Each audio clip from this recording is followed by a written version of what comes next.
All right. Awesome. Okay, I've never done this before, but overall, just excited to talk to you and tell you about Canis Panthers. Yeah, Dogs, just they're like, they heal the soul, in my opinion. Like, when I'm having a bad day, like, I always look forward to the ability to just see my dogs just yep. because, like, I just feel better after being around them. Yeah. And, like, there's nothing that can replace that, nothing that can come close to it. It's dogs. Yeah. I And that's agree. what Okay, so my name is Sarika. I'm 19, almost 20, and I've been around animals since before I could remember. My first dog, she was a German Shepherd named Callie, and Callie was like my partner in crime. I did everything with her.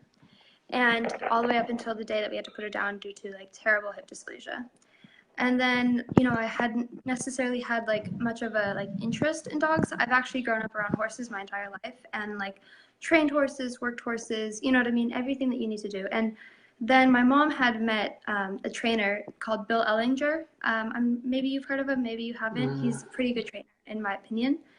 And he taught me. He just started teaching me how to train dogs, teaching me how to like be around them, and teaching me their like the pack mentalities and different like mindsets that you can find a dog like being in. And then like because he is such a busy trainer, he's always like traveling and this and that, he just started having me do like the obedience work, the desensitizing work, the like just giving them the TLC, like whatever the dog needed that wasn't like protection training or like service dog training, he had me doing just so that I could make some extra cash and also have something like to kind of keep me occupied. And in that, I just found like a full passion. I love dogs. And like, I don't see training dogs as something that's like, making dogs do what I want them to do. Like, in essence, that is exactly what I am doing. But I find it more of like connection between the human and dog because we are completely speaking different languages, body language, tone, everything. And so sometimes people don't understand how different dogs are, in my opinion, to like what they really are. And so like I just started working with people with their dogs and teaching like the dog what they needed to know, and then going to the people, man, look, your dog isn't doing this because she's rude, she's doing this because she's scared, or she's doing this because, oh, here's one dog right now, this is Klaus, this is our Wow. dog. And I just started doing that, and I kind of noticed that like I'm not training dogs, I'm just trying to help the connection between human and dog. And for me, that was like a huge like breakthrough. I was like, wow, like this is my thing. Like I totally get this. Because I feel that dogs, like they have a soul. Like maybe some people will disagree, but at the end of the day, it's a living being. And sometimes I feel that like they end up getting like mistreated just through misunderstanding.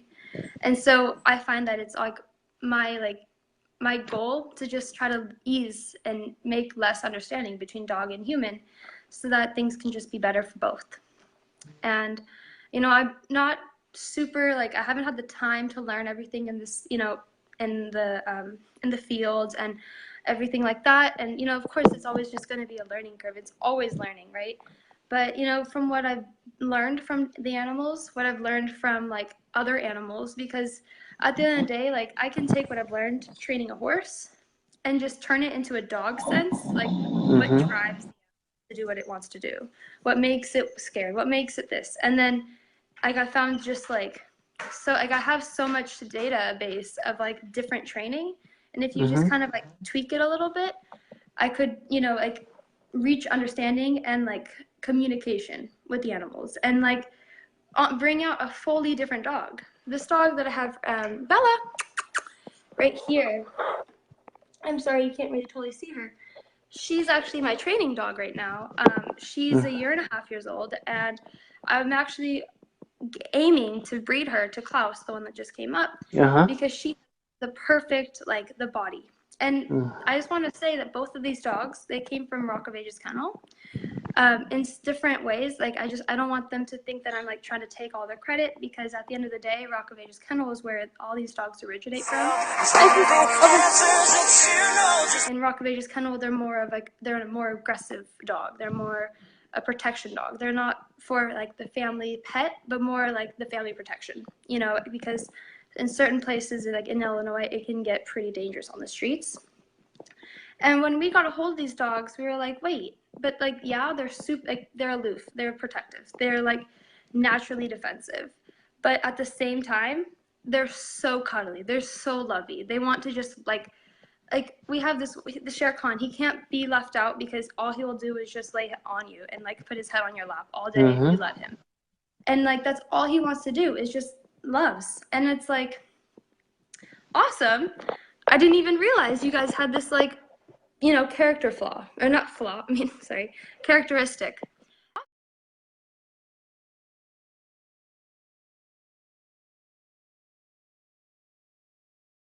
And so, you know, I just started to really fall for these dogs and like the characters that came from them, because each and every one of these dogs is a fully different dog. It's like they're almost like little people. Like, yeah, you know, obviously they're not little people, but like the things that they want to do, the things that make them tick, the way that they like, each dog has one problem, and yet each dog like, goes through that problem in a different way. They look at it a fully different perspective. And like having so many different perspectives in one type of dog just taught me so much about how like you can change your perspective and just understand something just by changing your perspective. And like they're an amazing, like they are just such a like, I almost would say they're almost like a spiritual animal. Like there's something about them that's just a little bit more. Like I love shepherds, but like the things that shepherds won't notice are things that the Canis Panther will notice, if that makes any sense. Does that make any sense? Yeah, absolutely. You know, it's awesome. You know, it's awesome having like, sometimes, okay, for example, Bella, this dog, yesterday there was something that she was like thinking that was going to get us while we were sitting out in the backyard. And the whole time, she kept herself between the thing that she thought was a danger and me or my friend. She wasn't on me. She wasn't really close to me, but she was just naturally in between the situation of danger and safety. And there's, you know, and I saw it as two different ways that she could be like approaching this. Either she wants to be near me for safety, or she wants to be near me for protection. And like, look, you're not getting to her, because that's naturally how they've always been. We had a dog, her name was Isis, and after the Egyptian goddess, and I was roughhousing with a friend, or you know, I was roughhousing with someone, and she like started growling at that person because like I was losing in the roughhousing, and she saw me like in a situation that could have been like in her eyes very dangerous, and she was ready to like pounce, and we had to like, oh crap, like stop the dog. And like she was 9 months, 11 months old, you know, she wasn't even a full year old yet, and already like, that's my person, you need to back off.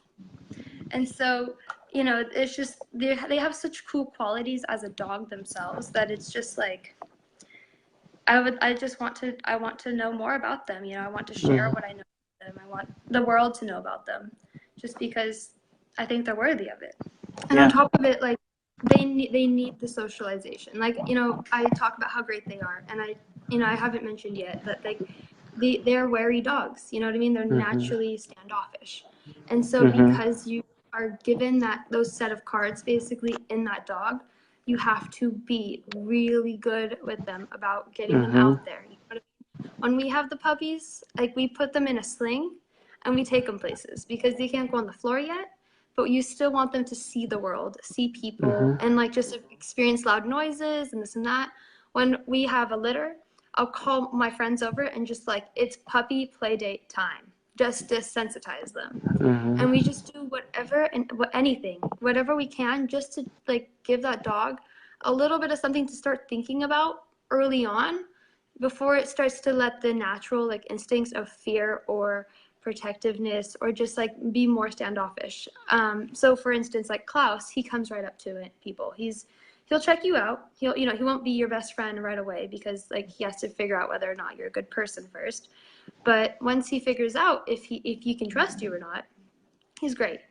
And even if he doesn't think he can trust someone, he's not just going to go attack them. He's just going to stand there. We sometimes have people coming in for the pool or something. And if he doesn't recognize the person, if it's a new person, sometimes he'll just sit outside the door Like he'll sit like, like close enough to scare the person and just not let them get out of the car. He just barks at them, growls. And it's like, because you're at our house, he doesn't know who you are. We didn't give him a phone call. And he's like, hey, you're not allowed here. You're not supposed to be here. But he's not just going to go maul someone, because that's not the kind of dog that we in any way would like, because that's not a good representation of the breed, in my opinion, because they have just so much better qualities than that. We did protection training with her before this, and like the goal was, and I did this training occurred with Bill Ellinger, and we worked her. She became very good. Like I did trials with her. I got her a title. We did all kinds of stuff, and then I still just couldn't trust her. Even at the end of like all said and done, I still couldn't trust her. And then after having taught her to bite, and like she already was defensive, but teaching her when it is and isn't okay to bite, she didn't fully catch it, and she just started to think that she could attack when she wanted. And it was like, you can't do that. You really can't just bite a kid because they got too close to you. And so we had to let her go for that one, just because it's not, you want to know that the dogs you're putting into this world are dogs that are going to contribute to this world, not bring it down. And so we truly put effort in. If we have a dog that's not fit, not becoming like at all safe for people, we work with it for at least a year. We keep on it, just because they're amazing dogs. But they're so sensitive. They have feelings, and they will remember what they went through early on, and they will live with it, and they will let it stick with them. And these dogs are just, very, very connected, very connected. Like, I want to say these things because like they're the ugly truths. They're the stuff that you have to keep in mind. If anybody wanted to get a dog and they wanted to put it through this harsh training of like becoming a super defensive dog, this is something that they have to also keep in mind, that you could let your dog almost kind of fall off the cliff of defensiveness and just turn into a defense dog. It's ready to defend whenever it has the opportunity to.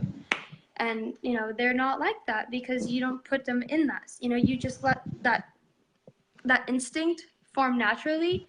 And then as life goes on, there's a little bit too much of a response to something, you bring it back down, and you just let them kind of learn that what's right and what's wrong and defensive, unless you're looking for a dog that's truly going to bite, because I wouldn't ever trust that a dog that wasn't trained to bite would bite.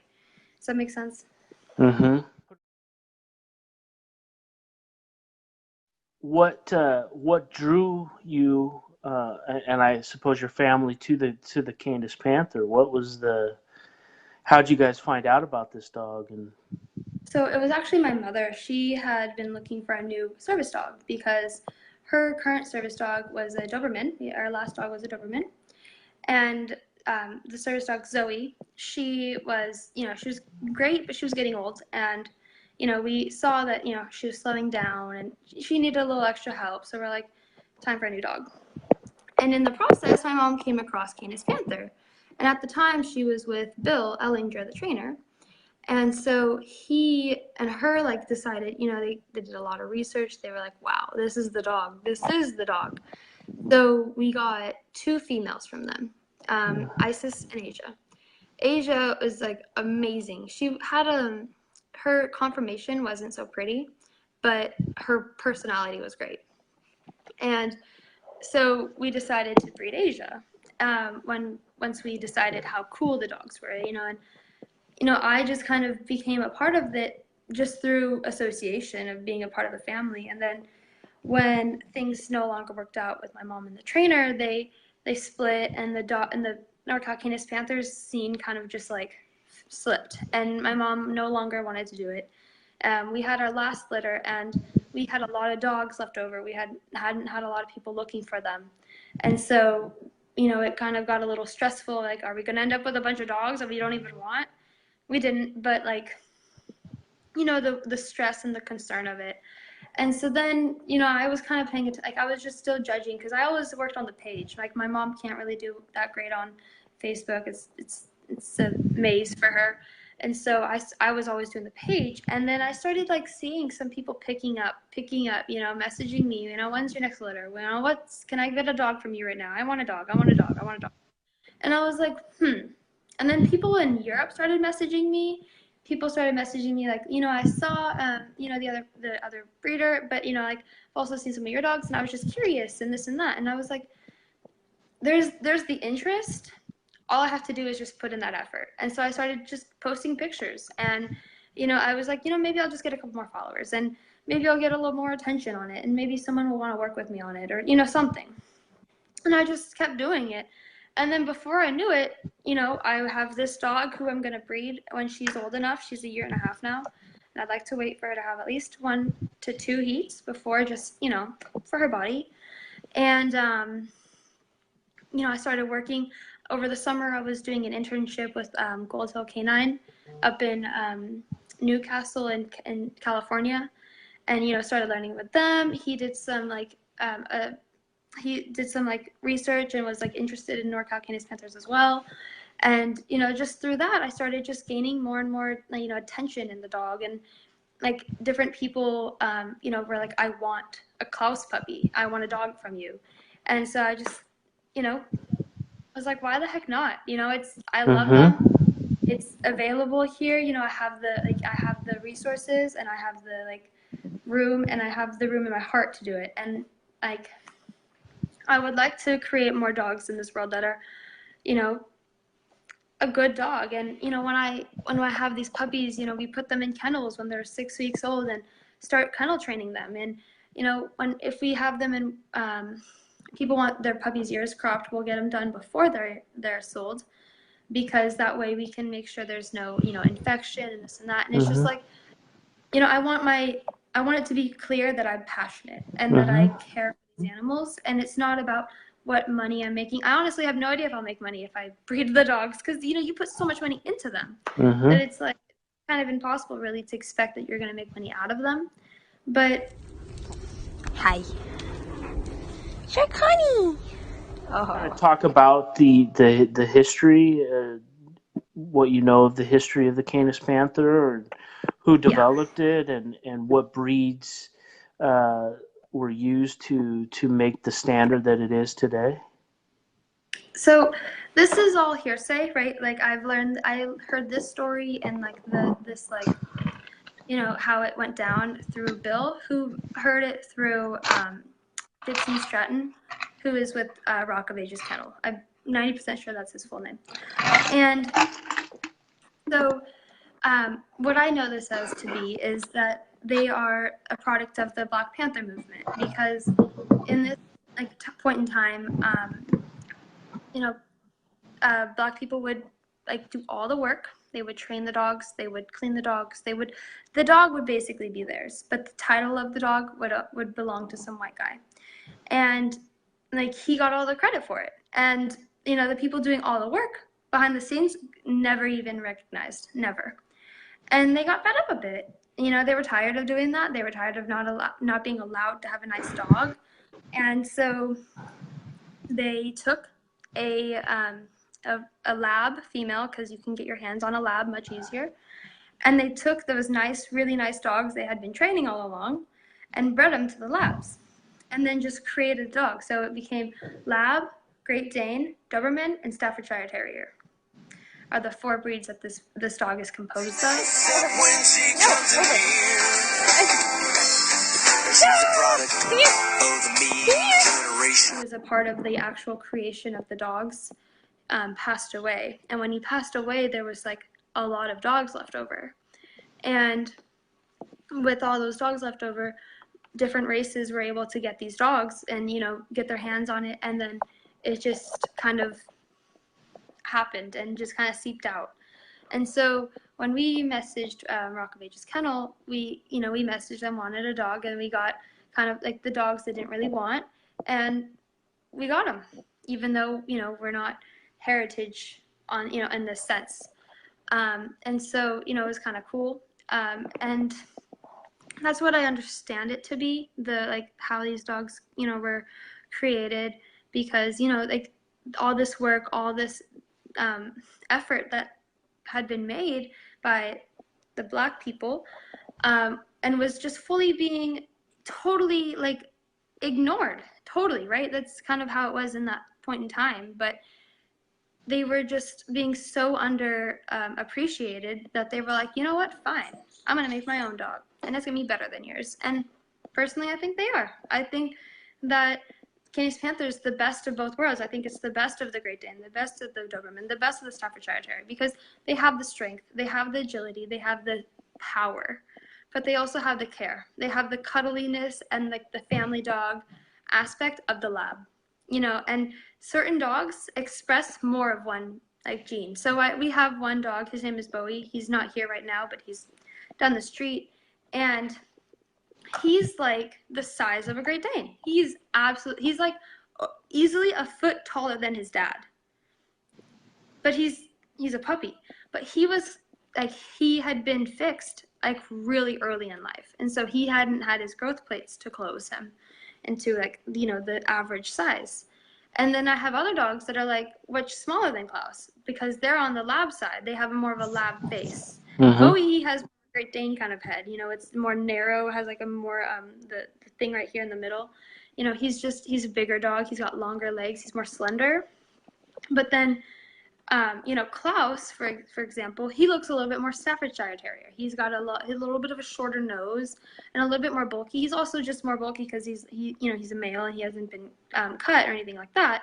But nonetheless, he still has that kind of like that snout and like that shortness to him. If you look at my pictures on the NorCal Canis Panthers, you can certainly see what I mean.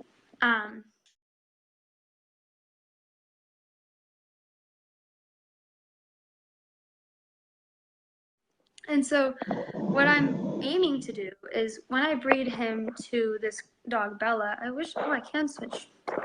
She's totally just passed out right here.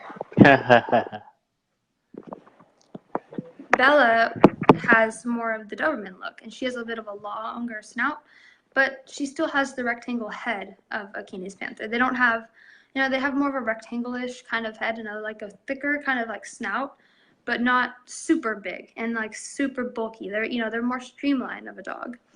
And because she looks more like a Doberman, it'll keep kind of that like Doberman like heritage in, because like a part of the issues with like keeping this breed alive is that like there's inbreeding that just naturally occurs through it, right? If you only have so many dogs, you can't create a new Canis Panther. Like I couldn't make a Canis Panther just because the genes of those Canis Panthers, when they used them years ago, are gone. There's no more of those genes. Those genes have passed on and been changed and changed and changed through more breedings and more this and more that's. And so like right now we're kind of stuck with what we got. And then you just have to kind of like throw in little bits of it just to let it grow outwards. And so this, I believe, and she's a good size. She's like the same height as Klaus, whereas Asia, she was smaller. And so they have a higher possibility to throw bigger babies this round as well. And, you know, it's kind of cool because like, I'm curious to see what kind of babies are going to come out of her. You know, was the Great Dane like heavy, you know, the influence of Great Dane, was it on the mother side or was it on the father side? And, you know, just interesting, like kind of like, you know, gene like understanding and like tracking and learning from what is kind of interesting to me, and like to see how it's going to work out, you know, further on. So, you know, I go out, people are like, oh my God, what kind of dog is that? And I'm like, it's Canis Panther. And they're like, what the heck is a Canis Panther? And I'm like, oh, well, it's a dog composed of Lab, Great Dane, Doberman, and maybe a little bit of Staffordshire Terrier in the beginning bits. And, you know, I tell them about the dog, and they're like, that is such a cool dog, and it's so well behaved. And I'm like, they're easy to train. Like, if you know what they want, you know what makes them tick, and you raise them with, like, you know, a good mindset all the way through. Different each dog. You know, one dog, it's like, you know, I want to play ball until I simply just can't. Klaus, he will play ball literally until he like runs into the ground, and then he'll keep playing. Like over the summer, I had taken him to Tahoe for, you know, just a day trip, and we were throwing the toy in the water, and he just swam and swam and swam and swam, and like we didn't even realize how long he'd been playing. And at one point, he like had just drank so much water while playing. The dog was peeing for like 5 minutes straight. Like, he was so tired. Yeah, right. But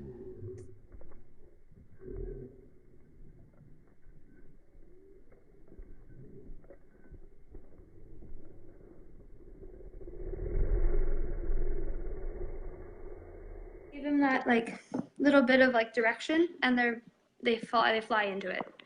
And that's part of what makes them so cool, is because they're not so hard to understand, but they can be. Yeah, right.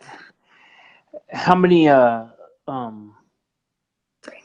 Canis Panther kennels are there? Is there how many breeders in the United States do you know of? 2.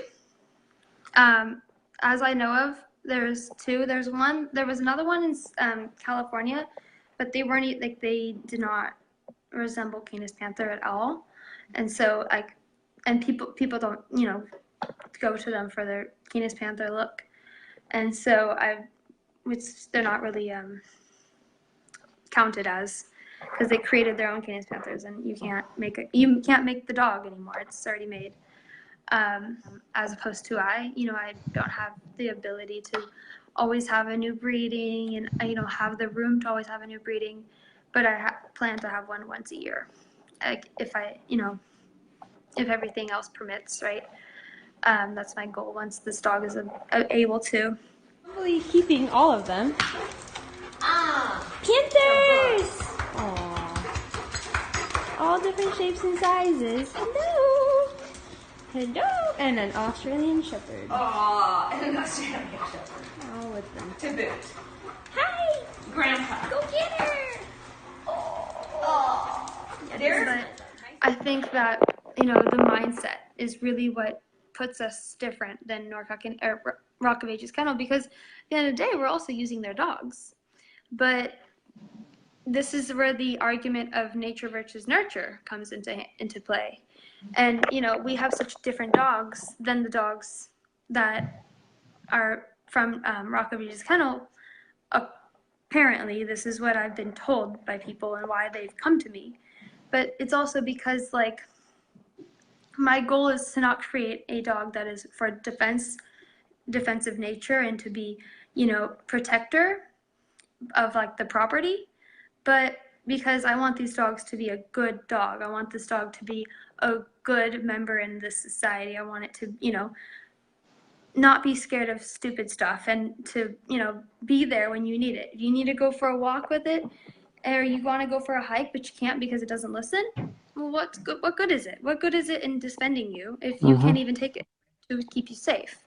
Because, like, not everything's going to happen at your house. And so in my, view of it is that they have to be an easygoing dog. They have to be a dog that you can reach. They can, they have to be a dog that, you can communicate with and understand, and they can understand you. Klaus? Did you take the shoes? Did you take the shoes? Yeah, you took the shoes. Did you take the shoes? Did you take this? Did you take this? Yeah. Any registries or that recognize this breed? Is Yes. there... Okay. So American Dog Federation. Here's one of them. This is for Asia, the mother. We do not have her anymore, but we gave her away after getting her fixed, because we had my family had thought that she was no longer going to be used in the breedings, and that we were going to stop breeding. So here's another certificate of registration.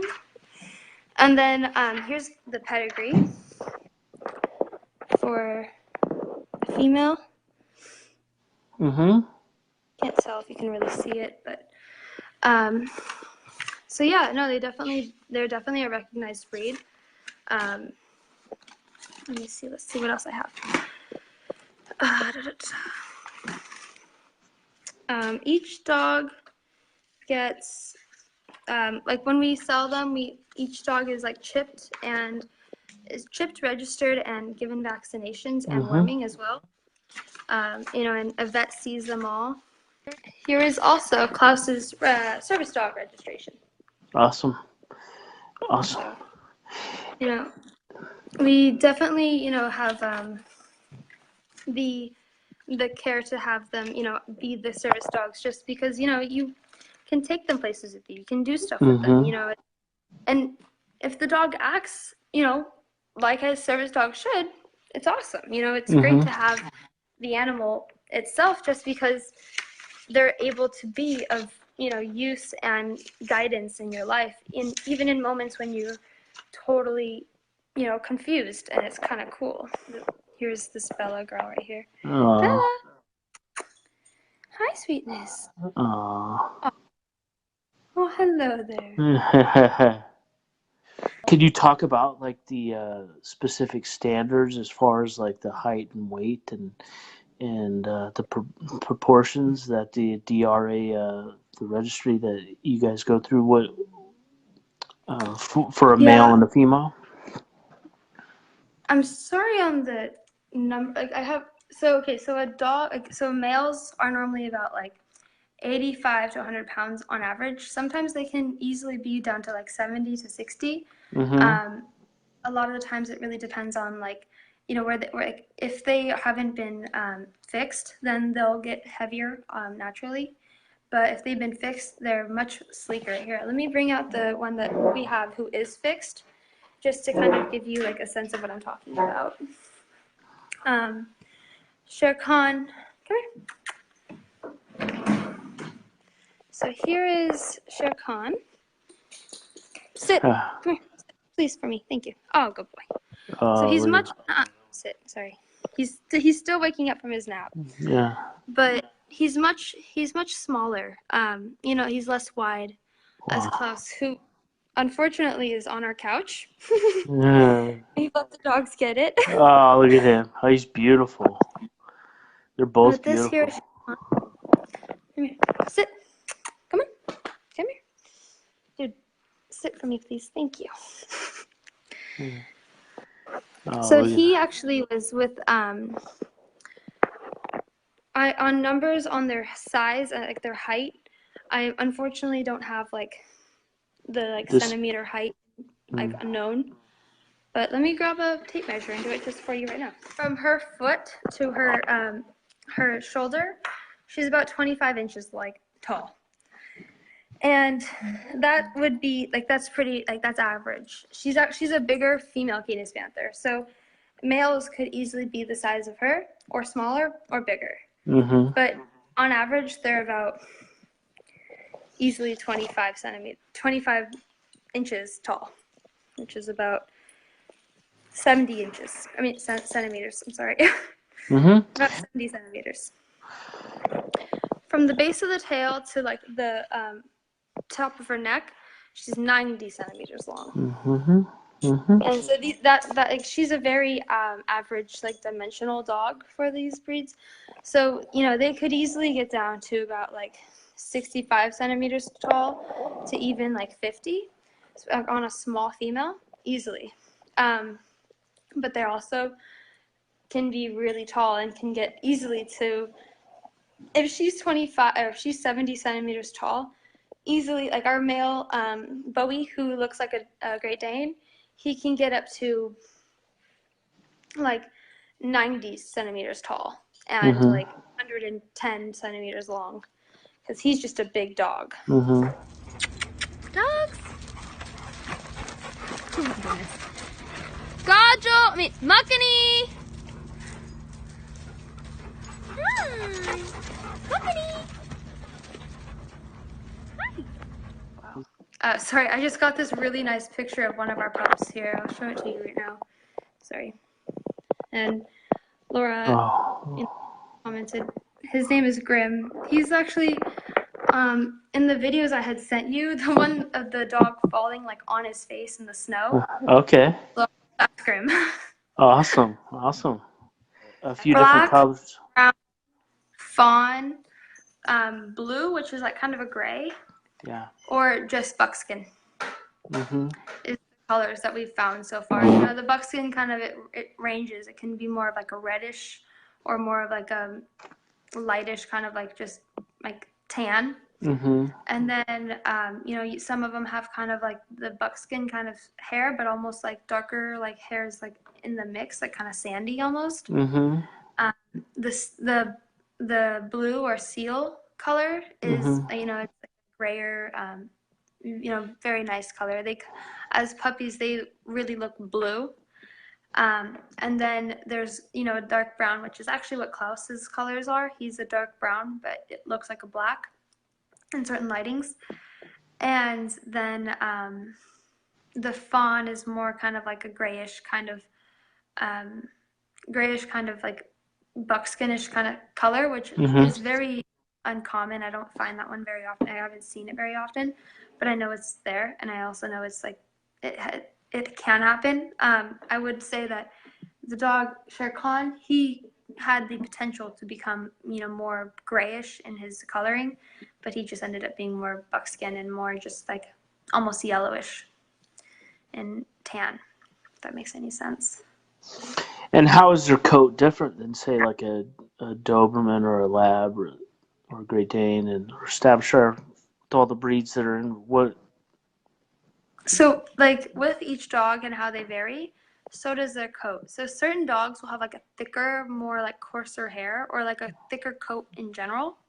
And then others will have a very thin coat. So, Klaus, he has a thin coat. He has like very little hair on him. Mm-hmm. And it's more just like cover up. And then, like for Asia, for example, she had a thicker like coat. You know, it was more like hairy.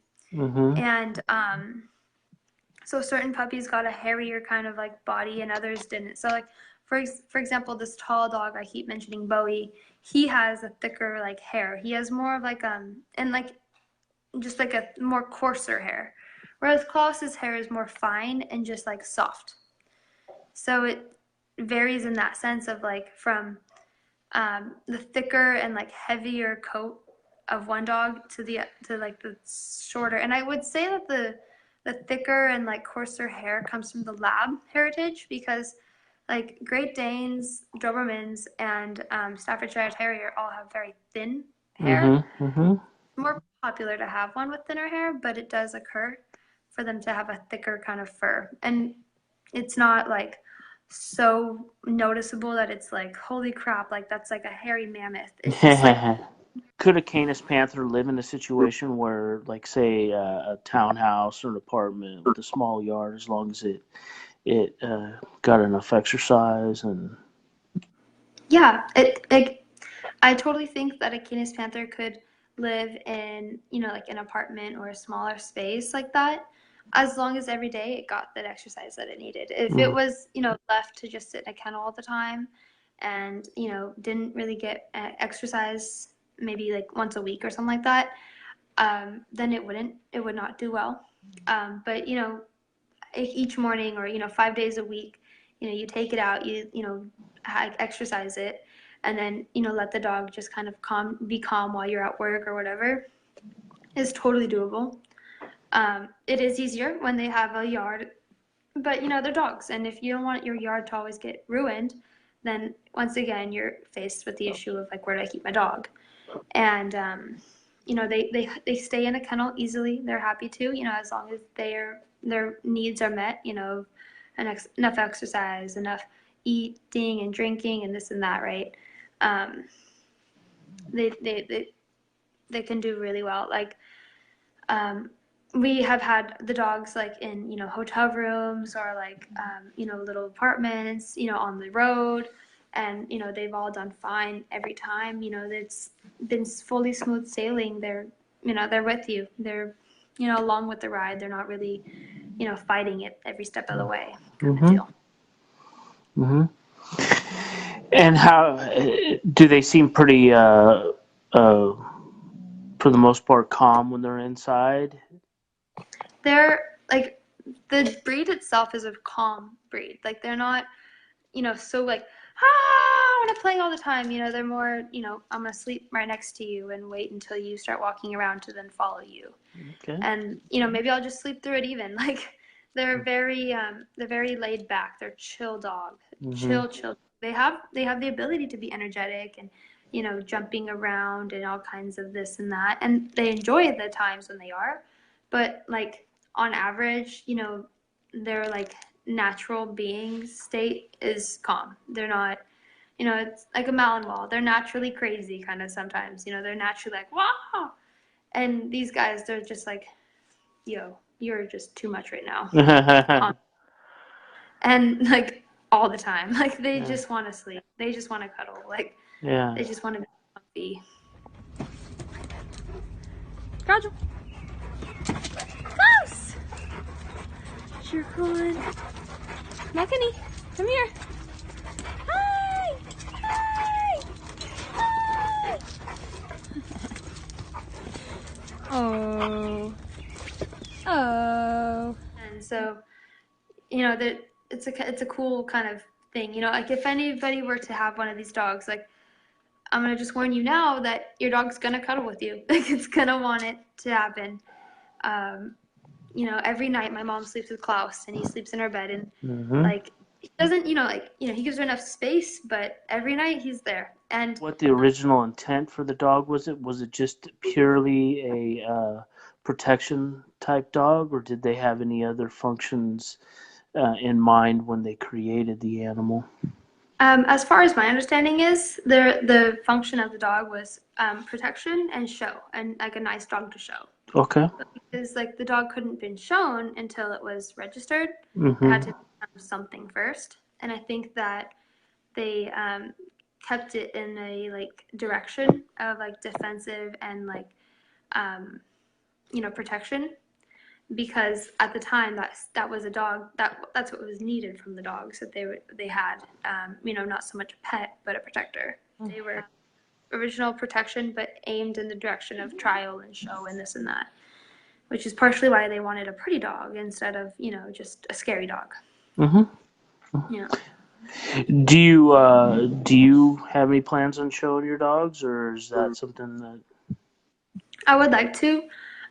You know, currently, you know, I was in school for a year and a half. I didn't do too well, so now I'm taking a year off. But I'm not totally sure whether or not I'm gonna be, you know, spending that time with animals, or if I'm gonna be spending that time just kind of like working and like just getting like a routine down. You know, maybe a bit of both. I have an aunt in Vancouver who I would like to try to work with on, you know, dogs and this and that. And actually, one of the trainers that I'm really interested in like wanting to work with, although I haven't reached out to her or anything like that, is Carrie Hall, just because she is the one who trained our original, like the first litter of puppies. She took 2 of them, and one of the dogs is hers, and the other one she trained to be a service dog.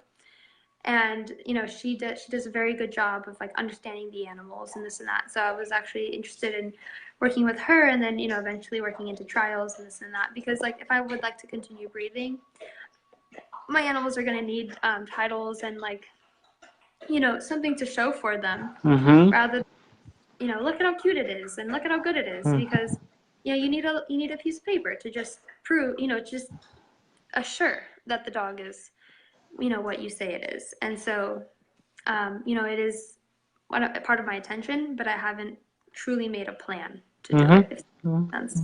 I appreciate that. And when you do have your litter and you're moving forward, just let me know. I'd like to be able to do another quick little podcast and see your puppies and all that. Yeah. That would be awesome, actually. I appreciate it very much. Yeah, absolutely. And at any time that you got, you know, a dog that you are wanting to find a home for, just let me know. I can put it on. I actually share Khan. He is actually our dog. You know, we have him right now because he didn't work out his home, but he actually is in search of a new family. He's just hanging out now. Oh, you know. He's not a fighter. He's a lover. We're just kind of like helping each other. They're actually both totally hanging out. It's just They're cuddly dogs, and they're good dogs. They're calm. You know, they just want to sleep and be in the house, a part of the family kind of deal. Yeah. And so yeah, you know, he is looking for a home. I haven't necessarily decided like what we're gonna do with him. But as of now, we're looking for a new place for him to be, but the right place, not just any place. And that's kind of part of it. I don't want to just throw dogs I care about into, anybody's hands. I want to know that he's going to be cared for. And that's the most important part. How old is he? He's a year and a half. He was he's two in a couple months. He was born 2016 in like September-ish. So he's a really cool guy. Look at him. He's just chill. Oh, look at that. Yeah. Well, it was nice to meet you, and it was a great conversation, and I appreciate it. And I'll definitely be following, and you do the same with me. And anytime you got something to say, and just hit me up. I will. And thank you so much for this opportunity. Yeah. It was a really good introduction to just like this kind of like talking about the dog, and just like I wasn't necessarily super nervous, but I was a little anxious. What am I gonna say? And I know what to say. I know with the dog, but it was just kind of one of those things. So I appreciate it because this has been a very positive experience for me as well. Yeah, definitely. Well, it has been so great to chat with you, meet you, and look forward to our next interaction. Yeah. Yep. I appreciate what you're doing, and I admire the fact that you're a young woman that has a lot of potential here in this kind of world. And so I look forward to seeing what you got in store for you with the dogs. So. Me too, huh? All right. Take care. Alrighty. Well, have a great day, and you too. take care. All right. Thank Bye you. bye.